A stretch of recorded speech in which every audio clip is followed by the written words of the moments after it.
वासुदेवा श्री कृष्ण गोविंद हरे मुरारी, हे नाथ नारायण वासुदेवा। आज हम श्री स्वामी जी सत्यानंद जी महाराज सरस्वती जी द्वारा रचित श्रीमद् भगवत गीता के दूसरे अध्याय के 13th श्लोक से कंटिन्यू करेंगे। पेज नंबर 31 या कई बुक्स में पेज नंबर 28, श्लोक नंबर 13। जैसे इस देह में देहधारियों की बाल्यावस्था, यौवन और बुढ़ापा ये 3 अवस्थाएं हैं, इसी प्रकार दूसरी देह की प्राप्ति भी एक अवस्था है। बाल काल, यौवन और बुढ़ापे के आने जाने की भांति दूसरी देह में जाना भी एक अवस्था मात्र है। उसको आत्मा का मिट जाना नहीं मानना चाहिए। उस परिवर्तन में बुद्धिमान मोह में, अज्ञान में नहीं उलझता। एक ही देह पर जब बाल काल के पश्चात यौवन आता है, तब अवस्था बदल जाती है। बाल काल की कोमलता नहीं रहती।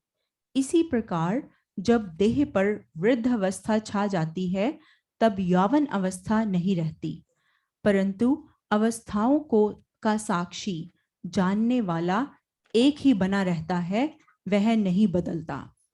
इसी प्रकार मरना भी एक अवस्था परिवर्तन मात्र है, उसमें आत्मा का नाश नहीं होता। हाँ जी, हाँ जी। पिछले हफ्ते हम लोगों ने किया था कि कृष्ण भगवान अर्जुन को समझा रहे हैं कि तू जिनका शोक कर रहा है, तुझे उनका शोक नहीं करना चाहिए, क्योंकि वो तेरे से ज्यादा धर्म कर्म को जानते हैं। उनको ज्ञान भी ज्यादा है, उनको ज्ञान ध्यान भी उनका अधिक है, और तू उनके लिए शोक कर रहा है जिसके कि तेरे को चिंता नहीं होनी चाहिए। तो इसलिए उन्होंने उसको धर्म का सार बताते हुए कह रहे हैं कि ये जो मोह के वश में पड़कर तू बड़ी बड़ी बातें कर रहा है, बुद्धि की बातें बता रहा है और पंडितों की जैसी बातें कर रहा है, वो तेरे को शोभा नहीं दे रही है। तू समबुद्धि से अपना कर्तव्य कर, कर्तव्य कर्म कर, यही तेरे लिए उचित है।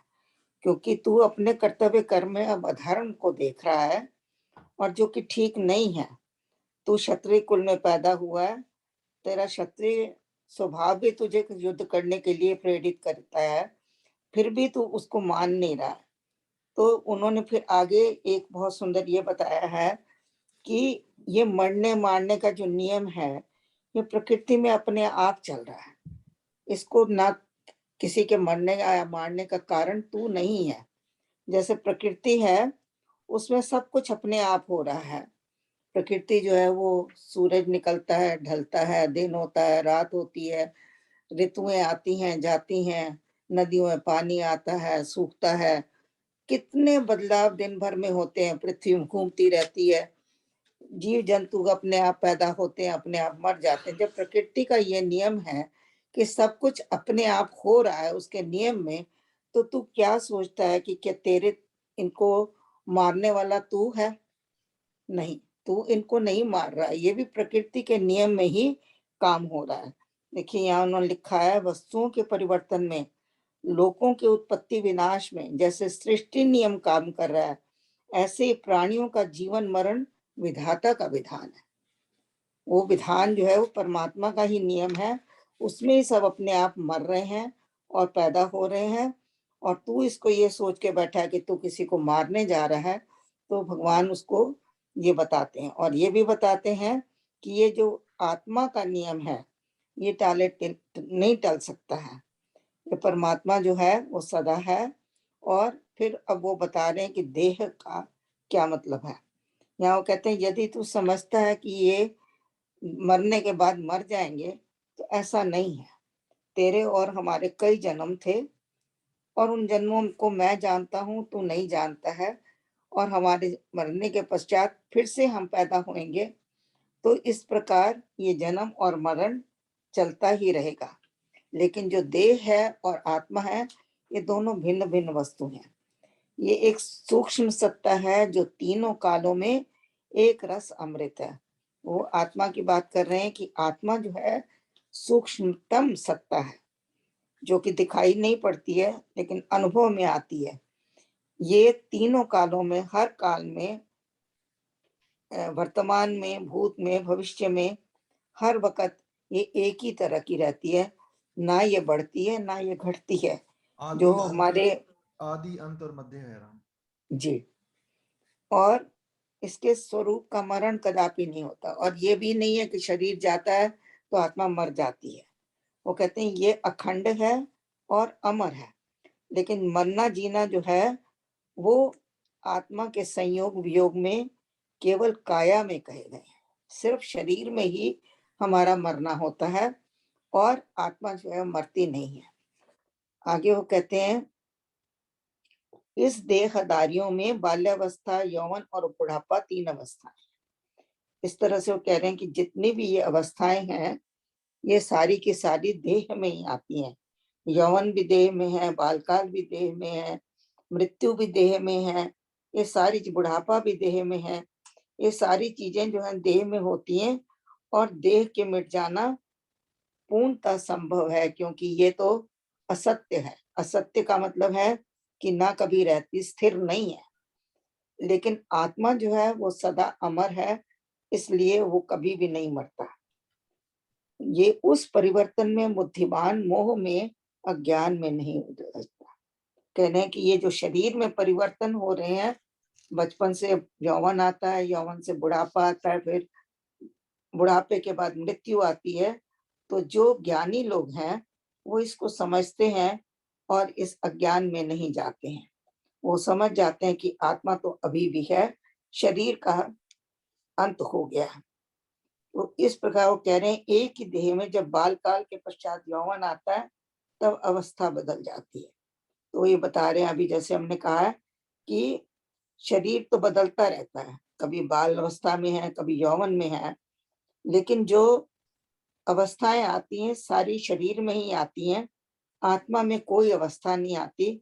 वो संभाव में एक ही अवस्था में साक्षी बनकर बना ही रहता है और वो बदलता भी कभी नहीं है। इस प्रकार मरना भी एक अवस्था परिवर्तन है, उसमें आत्मा का नाश नहीं होता।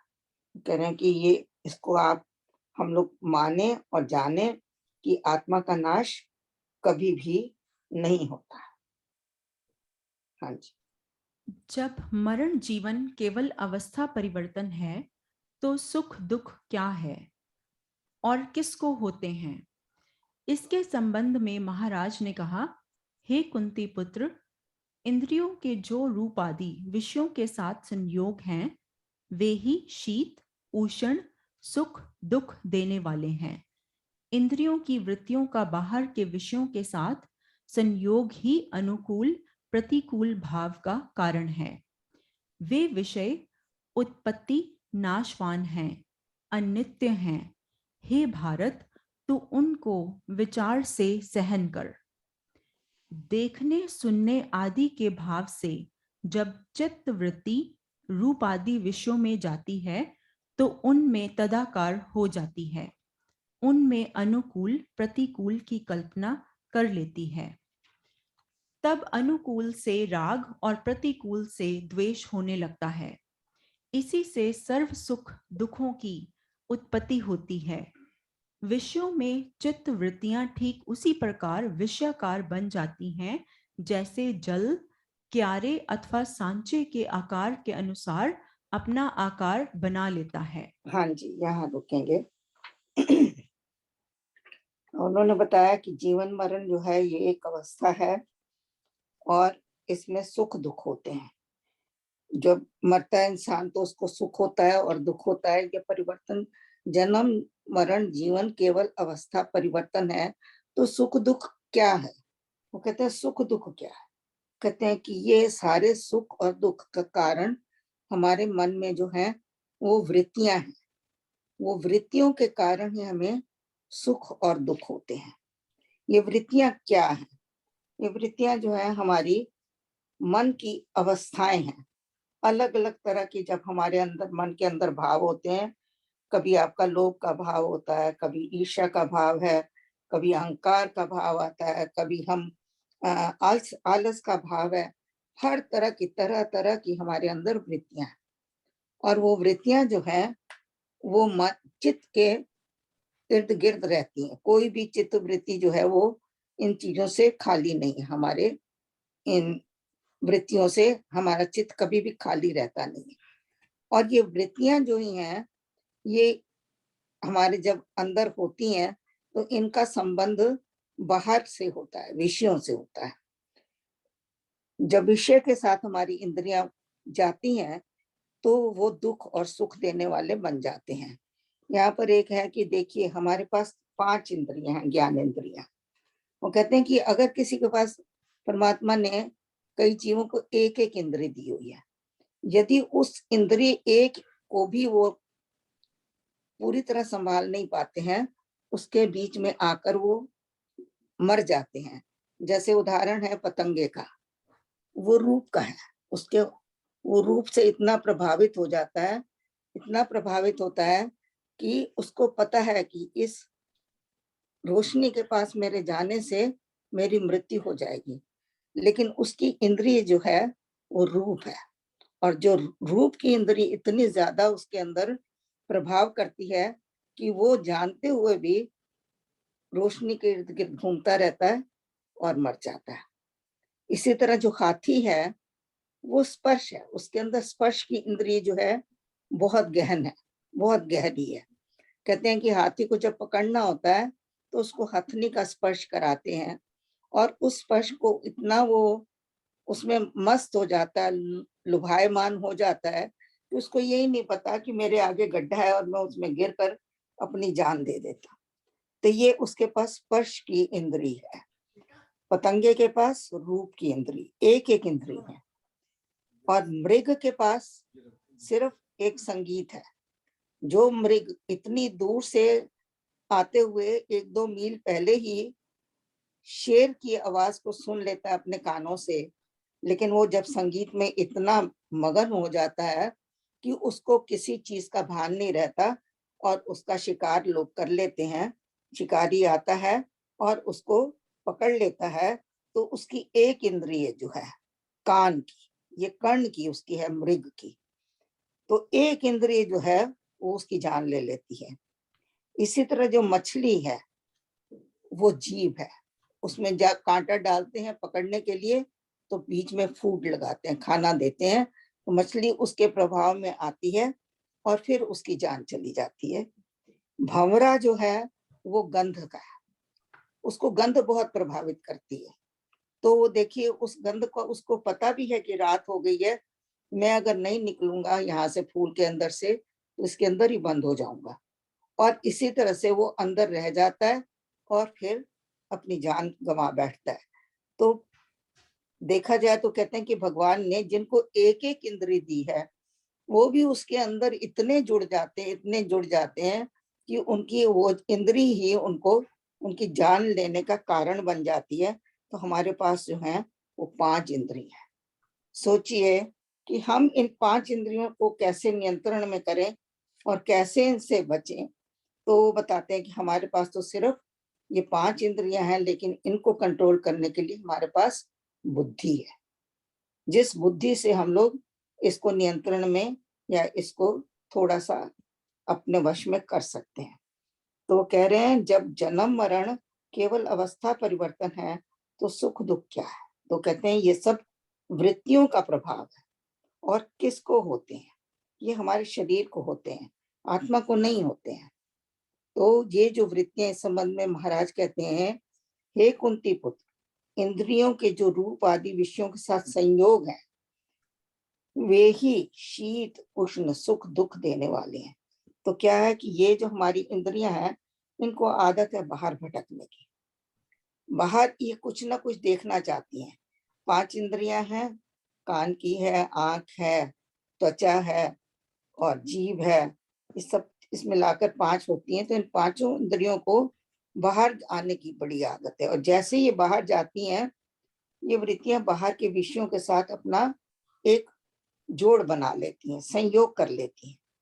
और जब वो संयोग कर लेती हैं, और ये जो वृत्तियां हैं तो नाशवान है, अनित्य है, वो कहते हैं कि अगर तू इनको पहले ही समझ जाए और इनको विचार कर ले और सहन कर ले, तो ये तुम्हारे सुख दुख का कारण नहीं बनेंगी। तुम इनसे ऊपर उठ जाओगे और तुम इनसे बच जाओगे।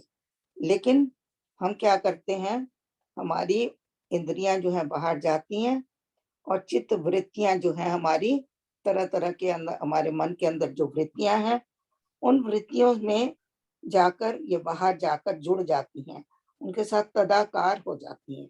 ऐसी ही बन जाती हैं कि जैसी बाहर की प्रवृत्ति है या प्रकृति है, उसके अनुसार ये बिल्कुल बन जाती हैं। और फिर जब उसके साथ बन जाती हैं तो उसमें, प्रकृति में तो बहुत दोष है। कहते हैं प्रकृति जो है दोष रहित नहीं, क्योंकि वो जड़ और चेतन से मिलकर बनी है। कोई भी चीज जो जड़ और चेतन से मिलकर बनी है, चाहे वो हमारा शरीर हो, चाहे वो प्रकृति है, वो सारे ही सारे दोष से भरे हुए हैं, विकार हैं उनमें। विकारों के बिना कोई भी चीज नहीं है। तो कह रहे हैं कि जब हमारी वृत्तियां बाहर जाती हैं और उनके साथ तदाकार हो जाती हैं, तो उसमें वो अनुकूल और प्रतिकूल की भावना बना लेती हैं। अगर उनकी इच्छा के अनुसार वहां उनको कुछ मिल जाता है, तो उससे वो राग पैदा कर लेती हैं। और यदि उनकी इच्छा के विपरीत वहां पर कुछ होता है, तो वो उनसे द्वेष पैदा करती हैं। इसमें अगर हम छोटा सा उदाहरण देखें, कि जैसे हमारे मन के अंदर चित्त में एक वृत्ति आई कि आज हमें गोलगप्पे खाने, तो आप कहते हो कि चलो, बाहर जाते हो और गोलगप्पे वाली जगह पर पहुंच जाते हो। वहां पर आपने जब खाया, तो आप बिल्कुल उस वक्त इतने डूब जाते हैं कि आपको सिवाय गोलगप्पे के और कुछ याद ही नहीं रहता। बिल्कुल आप उसमें तदाकार हो जाते हो। और जब वापस आते हो, तब भी उसको आप अपने साथ लेके आते हो। मन में उसकी याद अच्छा लगा, तो आपने कहा अच्छा फिर दोबारा जाएंगे, फिर खाएंगे, इसी जगह पर जाएंगे, तो आपने उनके साथ राग पैदा कर लिया। और अगर आपको वहां ठीक नहीं लगा, आपने कहा नहीं बहुत मिर्च थी, बहुत खट्टा था, मेरा गला खराब हो गया, घर आके आपने उसमें दोष देख लिए, तो वहां आपकी द्वेष की प्रवृत्ति हो जाती है। और जब ये देश की प्रवृत्ति हुई, आपका पेट खराब हो गया, तो आपके दुख का कारण बन गया। इसी तरह जब आप बाहर जाते हैं, विषयों के साथ में आपका लगाव हो जाता है, जो चीज आपको वहां सुख देती है, तो वो सुख का कारण बन जाती है। सो ये कहते हैं कि विषयों में चित्त वृत्तियां ठीक उसी प्रकार विषयाकार बन जाती हैं, जैसे जल क्यारे अथवा सांचे के आकार के अनुसार अपना आकार बना लेता है। तो ये बता रहे हैं कि भाई चित्त में जो हमारी वृत्तियां हैं, जैसे वो बाहर के विषयों के साथ उनका संपर्क होता है, बिल्कुल पूरी विषयाकार बन जाती हैं। उनके साथ वो बिल्कुल ऐसी तदाकार हो जाती हैं, और ऐसे हो जाती हैं कि जैसे आपका जल किसी कटोरे में रखा हो तो कटोरे का आकार ले लेता है, और या किसी और बर्तन में, बाल्टी में रखा है तो बाल्टी का आकार लेता है। इसी तरह से आपकी जब इंद्रियां हैं विषयों में जाती हैं, तो उनका जो जो गुण होते हैं विषयों के, वो सारे गुण आपके अंदर पूरे के पूरे उसी रूप में आ जाते हैं जैसे कि वो बाहर है। अब आप देख लीजिए, अगर समय है तो आगे जाएं। ये बहुत बड़ा श्लोक है आंटी, तो इसको फिर नेक्स्ट वीक हम लोग। हाँ जी, तभी मैंने आपको कहा ना कि हाँ आप जी, देख लें। थैंक यू जी।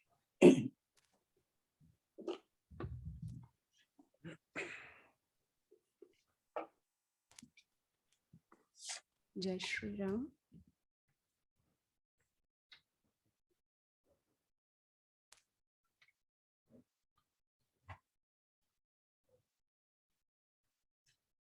आइए प्रेम भाव से हम जुड़े और उसको पुकारें कि हमारे मन मंदिर में अवतरण करिए राम जी।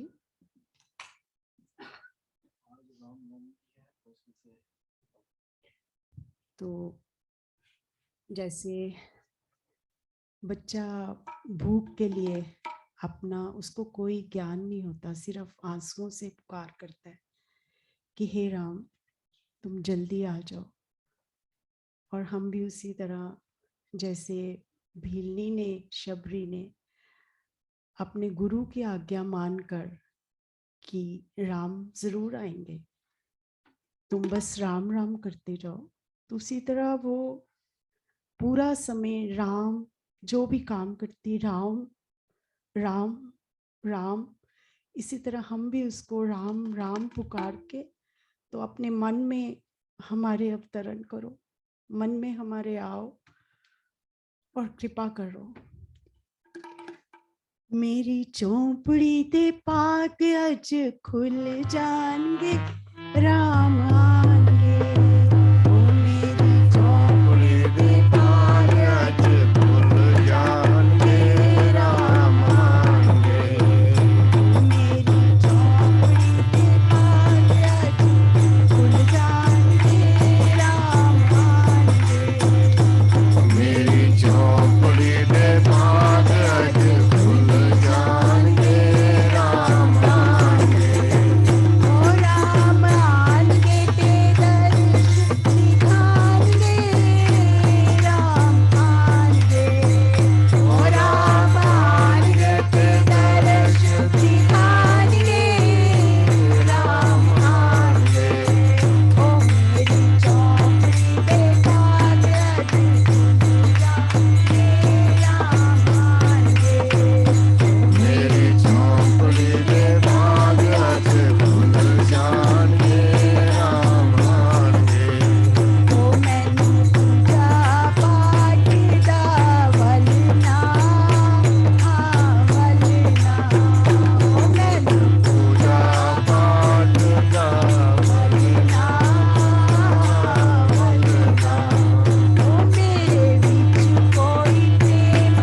पाग अज खुल जाएंगे राम आएंगे। ओ मेरी झोंपड़ी दे बाग आज खुल जाएंगे राम आएंगे। ओ नानी जूझ जात नहीं हो वेखनी, हाँ वेखनी। ओ ना ऊंची नीवी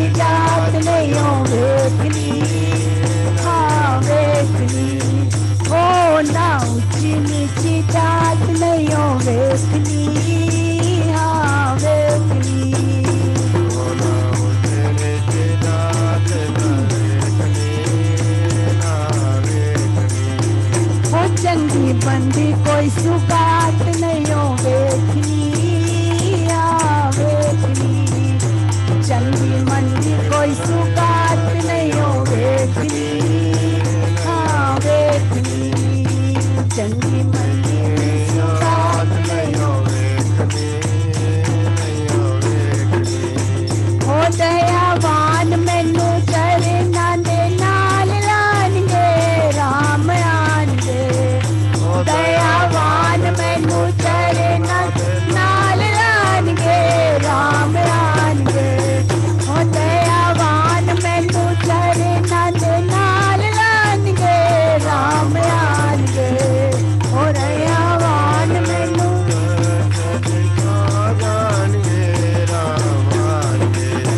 ओ राम आनगे ओ राम आनगे ओ राम आनगे ओ राम आनगे ओ राम आनगे ओ राम आनगे राम आनगे ओ राम आनगे राम आनगे राम आनगे मेरे घर आ जाओ राम आ जाओ राम मेरे घर आ जाओ राम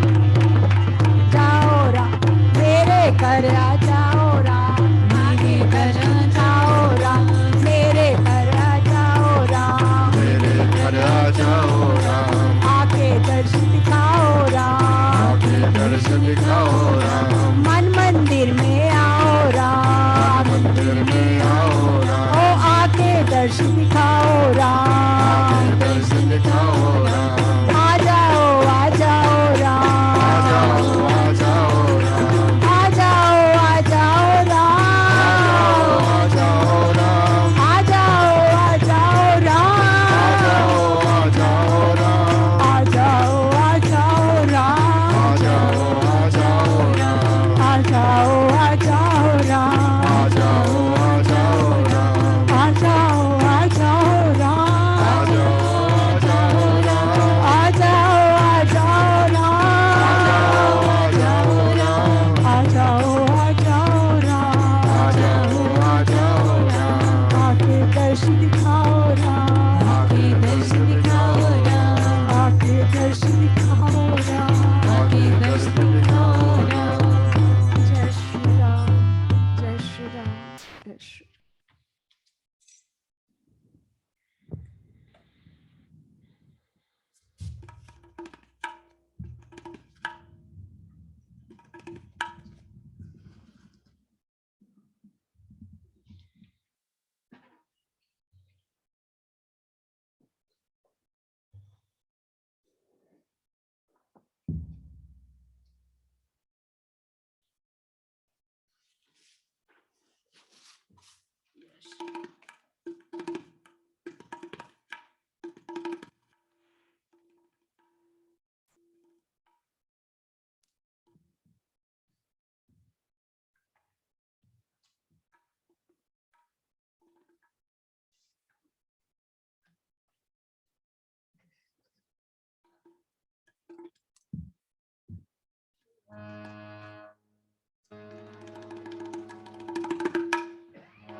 मंगल दर्शन दीजे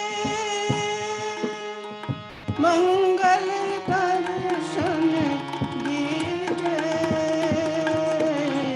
मंगल दर्शन दीजे मैया मोहे मंगल दर्शन दीजे मैया मोहे मंगल दर्शन दे जय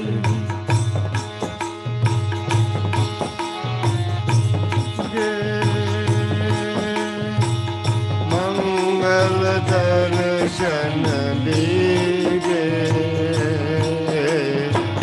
मंगल दर्शन दीजे मैया मोहे, मंगल दर्शन दीजे मैया मोहे, मंगल दर्शन दीजे।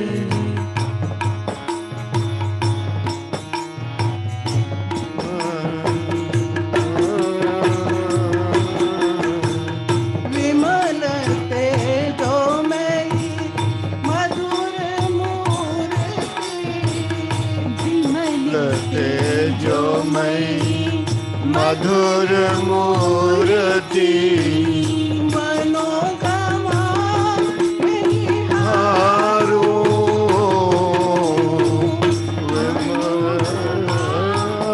रे हारो, मनोगमा हारो ममता मंदिर में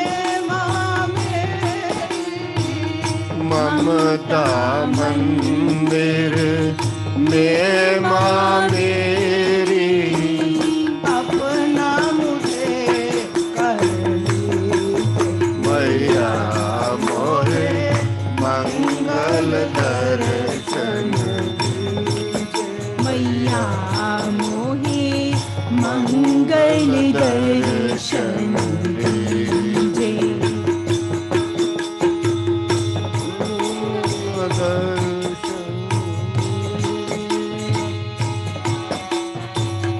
दर्शन दीजे,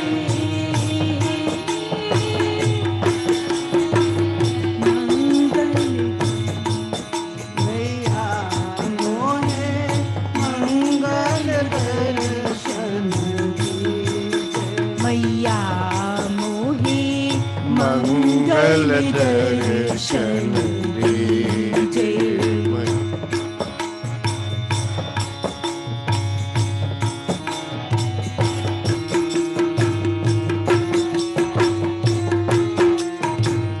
भले भाव भी उत्तर भर आगे, भले भाव भीतर सब जागे, भक्ति भाव भर आए,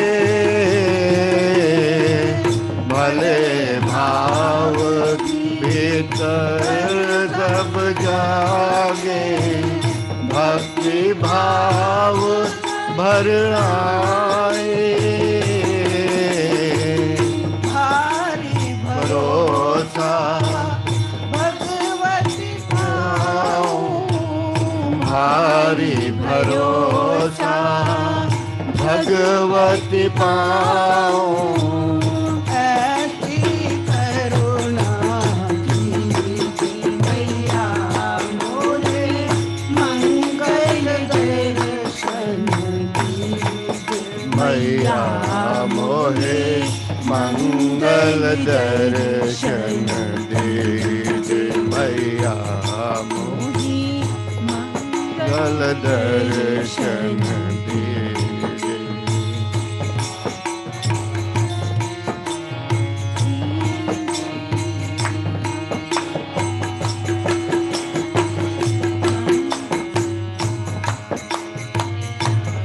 मोहे मंगल दर्शन दीजे, तेरा प्रेम बसे अंग अंग में तेरा प्रेम बसे, अंग अंग में तेरा राग अलापो, तेरा प्रेम बसे अंग अंग में, तेरा राग अलापो,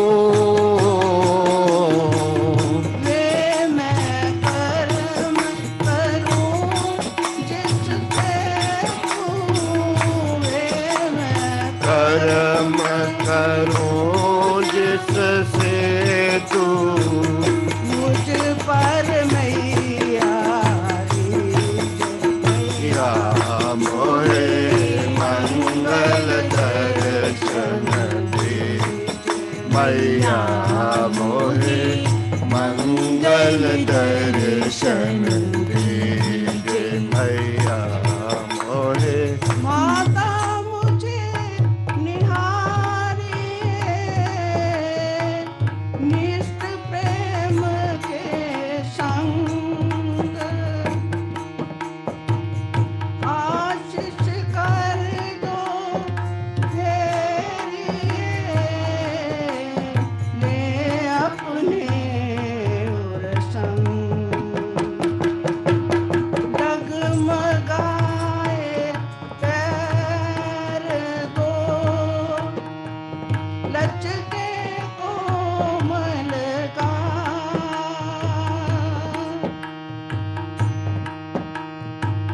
निज पद पर कर पकड़ के मुझको ले चल मात मैया मोहे मंगल दर्शन दीजे मैया मोहे मंगल दर्शन दीजे मैया जगत मात जगदम्बे तेरे जयकारे ओ जगत मात जगदम्बे तेरे जयकारे जगत मात जगदम्बे तेरे जयकारे जगत मात जगदम्बे तेरे जयकारे जयकारे जयकारे जयकारे जयकारे जयकारे जयकारे जयकारे जयकारे जगत मात जगदम्बे तेरे जयकारे जगत मात जगदम्बे तेरे जयकारे जगत मात जगदम्बे तेरे जयकारे ओ जयकारे जयकारे जयकारे जयकारे जगत मात जगदम्बे तेरे जयकारे ओ जगत मात जगदम्बे तेरे जयकारे मैया मोहे मंगल दर्शन दीजे मैया मोहे मंगल दर्शन दीजे। बोल सचिया जोता वाली माता वाडी सताई जय सर्वशक्ति मते परमात्मने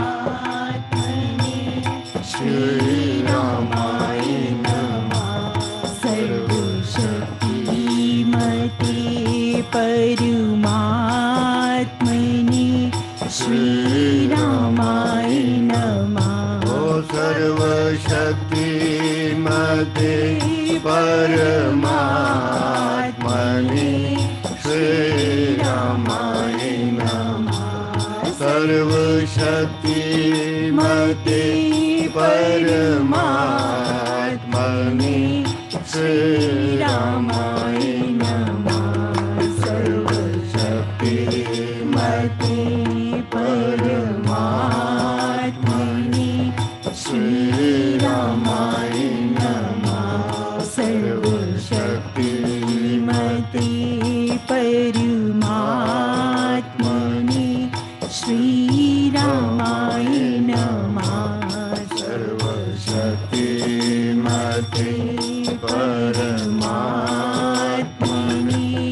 श्री रामाय नमः।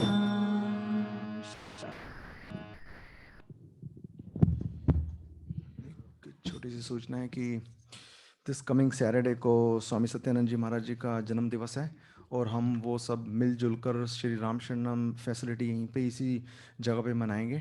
ऑनलाइन भी होगा उन लोगों के लिए जो can not come inside in person, पर yes if you can come in person that will be very nice. So this coming Saturday को स्वामी सत्यानंद जी महाराज जी का बर्थडे जन्मदिन दिवस हम लोग यहीं पे ही रामशरण में सेलिब्रेट करेंगे। एंड संडे को एज इज जैसे सर्विसेज होती हैं वैसे ही सर्विस होंगे। Thank you.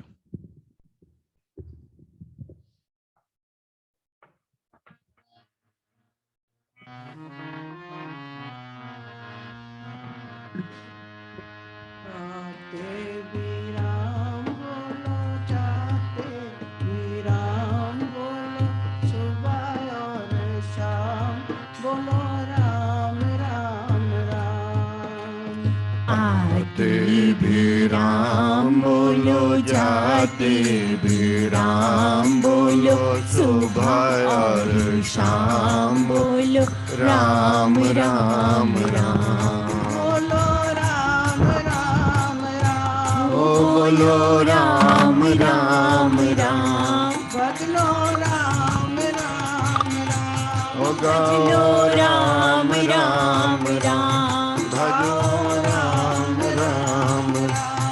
गाओ राम राम राम। आते भी राम बोलो, जाते भी राम बोलो, सुबह और शाम बोलो राम राम राम। आते भी राम बोलो, जाते भी राम बोलो, सुबह और शाम बोलो राम राम राम। बोलो राम राम राम, बोलो राम राम राम, राम राम राम, गाओ राम राम राम, भजलो राम राम राम, भजलो राम राम राम। आते भी राम बोलो, जाते भी राम बोलो, सुबह और शाम बोलो राम राम राम। आते भी राम बोलो, जाते भी राम बोलो, सुबह और शाम बोलो राम राम राम। सुख में भी राम बोलो, दुख में भी राम बोलो, सुबह और शाम बोलो राम राम राम। सुख में भी राम बोलो, दुख में भी राम बोलो, सुबह और शाम बोलो राम राम राम। बोलो राम राम राम, बोलो राम राम राम, गाओ राम राम राम, गाओ राम राम राम, राम राम राम, हो भजलो राम राम राम। आते भी राम बोलो, जाते भी राम बोलो, सुबह और शाम बोलो राम राम राम। आते भी राम बोलो, जाते भी राम बोलो, सुबह और शाम बोलो राम राम राम।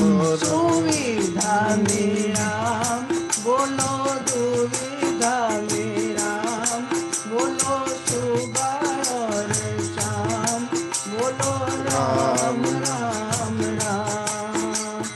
दुविधा में राम बोलो, दुविधा में राम बोलो, सुबह और शाम बोलो राम राम राम। बोलो राम राम राम, बोलो राम राम राम, गाओ राम राम राम, गाओ राम राम राम, भजलो राम राम राम, भजलो राम राम राम। आते भी राम बोलो, जाते भी सुबह और शाम बोलो राम राम राम। आते भी राम बोलो, जाते भी राम बोलो, सुबह और शाम बोलो राम राम राम। सोते भी राम बोलो, जगते भी राम बोलो, सुबह और शाम बोलो राम राम राम। सोते भी राम बोलो, जगते भी राम बोलो, सुबह और शाम बोलो राम राम राम। बोलो राम राम राम, हो बोलो राम राम राम। गाओ राम राम राम, हो गाओ राम राम राम। भजलो राम राम राम, हो भजलो राम राम राम। आते भी राम बोलो, जाते भी राम बोलो, सुबह और शाम बोलो राम राम राम। आते भी राम बोलो, जाते भी राम बोलो, सुबह और शाम बोलो राम राम राम।